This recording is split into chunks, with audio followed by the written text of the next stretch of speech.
মাগুরা শ্রীপুরের খামারপাড়ার ঐতিহ্যবাহী কিন্ডারগার্টেন স্কুলের বার্ষিক পরীক্ষার ফলাফল প্রকাশ ও পুরস্কার বিতরণী অনুষ্ঠান অনুষ্ঠিত হয়েছে বুধবার দুপুরে খামারপাড়া কিন্ডারগার্টেন স্কুল মাঠ প্রাঙ্গণে। এ ফলাফল ও পুরস্কার বিতরণী অনুষ্ঠান অনুষ্ঠিত হয়। খামারপাড়া কিন্ডারগার্টেন স্কুলের অধ্যক্ষ মোহাম্মদ আব্দুল আজিজের সভাপতিত্বে প্রধান অতিথি হিসেবে উপস্থিত ছিলেন খামারপাড়া SAI সিনিয়র মাদ্রাসার সাবেক অধ্যক্ষ বিশিষ্ট ইসলামী চিন্তাবিদ মাওলানা মোহাম্মদ শফিকুর রহমান, খামারপাড়া কিন্ডারগার্টেন স্কুলের সিনিয়র সহকারী শিক্ষক মোহাম্মদ তৈয়বুর রহমান ও মোহাম্মদ আল আমিন গাজীর সঞ্চালনায় এ সময় বক্তব্য রাখেন আব্দুল গফফার, কিন্ডারগার্টেনের অধ্যক্ষ বিশিষ্ট সমাজসেবক শিকদার মঞ্জুরুল আলম।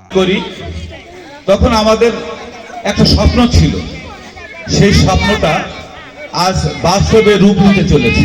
পাঠদান করা যায় এবং যুগ উপযোগী করা যায়, এইটাই হতে হবে। আর এইগুলো নিয়েই আমাদের আজকের এই আলোচ্য বিষয় হতে পারে।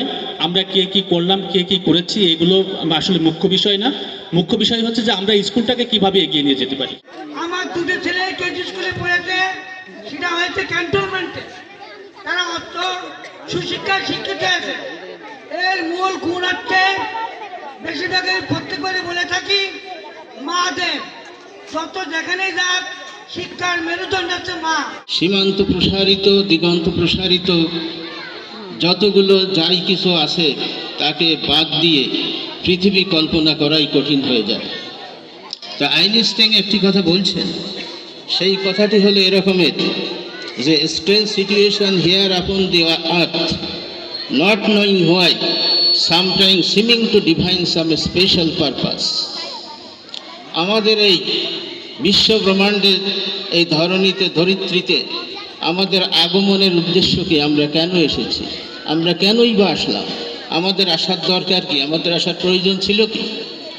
তো সেই সম্পর্কে উনি বলেছেন যে, সর্বশেষে উনি একটি কথা বলেছেন যে আমাদের আগমনের উদ্দেশ্য হলো যে we are here with a view to doing something good, with a view to doing something good to the civilization. তা আমাদের আগমনের মূল উদ্দেশ্য হলো এটাই যে আমাদের মানুষের জন্য, মানব জাতির জন্য, সমাজের জন্য, সভ্যতার জন্য, সভ্যতার বিকাশের জন্য, সভ্যতার প্রকাশের জন্য। তখন একটা লোককেই বেছে নিয়েছিলাম, যার কথা স্মরণ করছি, আকবর হোসেন।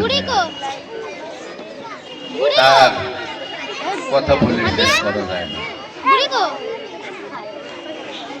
তার ভিতরে একটা গুণ সবচেয়ে বড় ছিল, কিছু শিখতে হবে, শেখার জন্য কোনো বিকল্প নাই।